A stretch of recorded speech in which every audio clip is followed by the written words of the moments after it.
जय जगन्नाथ प्रभु thanks job YouTube channel रे सब पिला माननकु वेलकम। मु आशा करूची आपण माने भलरे थिबे एवं निजर प्रस्तुति ठीक ठाक हिसाब रे चली रखिथिबे एवं उड़ीसा रे वर्तमान कौन ना भैकेन्सी सुओ छुट्टी आसी गोटे पर गोटे भैकेन्सी आसूसी ओएसएफआई भी आसला तापरे वाईएसएफ आसी होमगार्ड आसूसी जेलवार्डर एक्साइज कलेक्टर एमती विभिन्न पोस्ट आसी किंतु आज मु आपण पाखक गोटे नहीं आसी होमगार्ड जे इनक्रीज होती तार क्यों डिस्ट्रिक्ट रे केते इनक्रीज होती केबे इनक्रीज पाई फॉर्म पक्का जीवो मु आपण मानकु एई वीडियो माध्यम जणीदेवी एवं संपूर्ण लास्ट पर्यंत देखंतु केउ डिस्ट्रिक्ट केतोटी पोस्ट केबेठु आरंभ होउची माने इनक्रीज पोस्ट पाई केबेठु आरंभ होउची मु संपूर्ण एई वीडियो माध्यम आपनको जणीदेवी लास्ट पर्यंत देखंतु एइटी बाहरीची ना एटा होची बरगढ़ डिस्ट्रिक्ट हैला देखंतु आपनको आगे रखुची पत्र संख्या कोन रोची 1431 HGS 17/4/2025 द्वारा बरगढ़ जिले में नूतन सृष्टि होता आहरी 75 पदवी को पूरण निमंते इच्छुक प्रार्थी मानक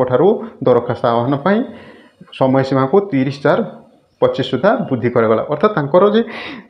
फॉर्म पक्का जाए शेष होता तेणु पुणी आउ थे जेहेतु बयसटा बढ़ी जाए माने कौन पोस्ट बढ़ी जाइए तेणु तांकर फॉर्म पकेबार आह्वान प्रक्रियाटा पुणी 30,000 अर्थात आहरी 8 दिन बढ़ी दि जाइए कारण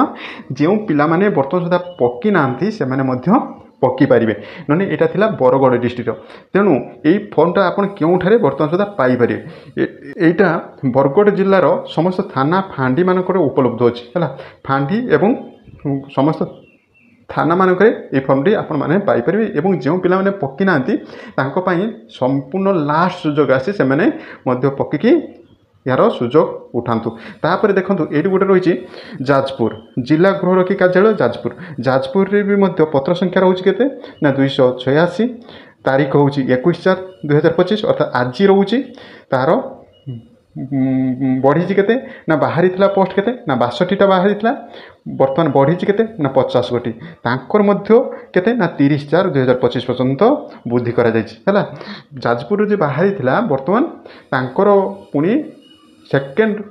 माने फॉर्म पकेबार अवधि मध्य बढ़ा जायछि एवं 8 दिन तांकर समय दिया जायछि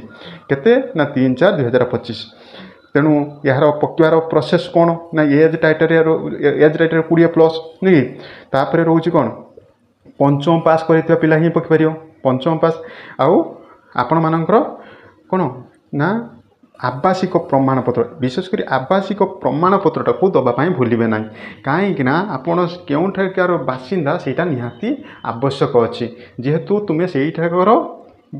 चाकरीटा कर तेणु जाति बासिंदा प्रमाणपत्रटा दब कहीं एबे भद्रक डिस्ट्रिक्ट रे आसला ना रिजेक्ट लिस्ट तेणु से देखागला ना 700 पाखापाखि कौन ये आवासिक प्रमाणपत्र देना जहाँफल से रिजेक्ट होती है तेणु आपण मैंने भूल करेंगे नहीं रिजेक्ट लिस्ट माने आवासिक प्रमाणपत्र दवापाई तापर रहा 4 गोटी फोटो देवे आहो जोगाजोग निमंते मोबाइल नंबरटा देवे ये जो मोबाइल नंबरटा आपन जे देवे जेटा वैलिड थिबो इनकमिंग कॉल थिबो काहे कि आपन जतले आपन इंटरव्यू होबो बा कोनोसी पोस्ट बा तुम जॉइनिंग पाइबो सेतले तुमको सही नंबर रे कॉल जीवो जदि इनकमिंग नथिबो सेतले कॉल जाई परिबो नाही तेणु जेटा इनकमिंग कॉल थिबो सेटा दे परिबे तेणु एई जे देबे विद्रोह रहउची कोन ना विद्रोह रहउची ना फॉर्म रे पूरण करिवे संपूर्ण ओडिया रे पूरण करिवे हला संपूर्ण ओडिया रे पूरण करिवे आपनकर कोन कोन ना के क्लास पर्यंत पढ़ी और जाति प्रमाणपत्र दब जी SC ST पिला बा SC BC पिला तांकर जाति प्रमाणपत्र माने क्यों कास्ट जाऊे सेटा देबे और आवासिक प्रमाणपत्र जहाँ कथा अर्थात बासिंदा प्रमाणपत्र एवं आपणकर आधार कार्ड किंबा भोटर कार्ड एटा दबापाई केबे भी भूलिबेनी कहीं ना पूर्व देखा जाइए ना से आधार कार्ड प्रमाणपत्रटा देना पिला माने बहुत पिला माने किछ रिजेक्ट होती सहित 4 गोटी फोटो मध्य देबे है तेणु प्रत्येक डिस्ट्रिक्ट रे जे बढ़ी तार जिला एसपी ऊपर निर्भर करे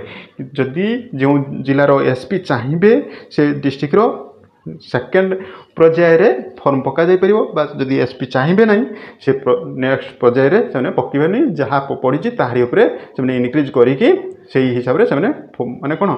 सिलेक्शन प्रोसेसटा आरंभ करदेबे। तेणु यही थिला अपडेट। आउ कौन कौन डिस्ट्रिक्ट आसिले मुझे आपण मानक वीडियो माध्यम संपूर्ण तथ्य जनईदेवी है। जदि प्रथम थर पर मो यूट्यूब चैनल देखुं तेज लाइक कर दिंतु, सब्सक्राइब कर दिंतु और फ्रेंड सर्कल शेयर करूँ। Thank you watch my video. जय जगन्नाथ।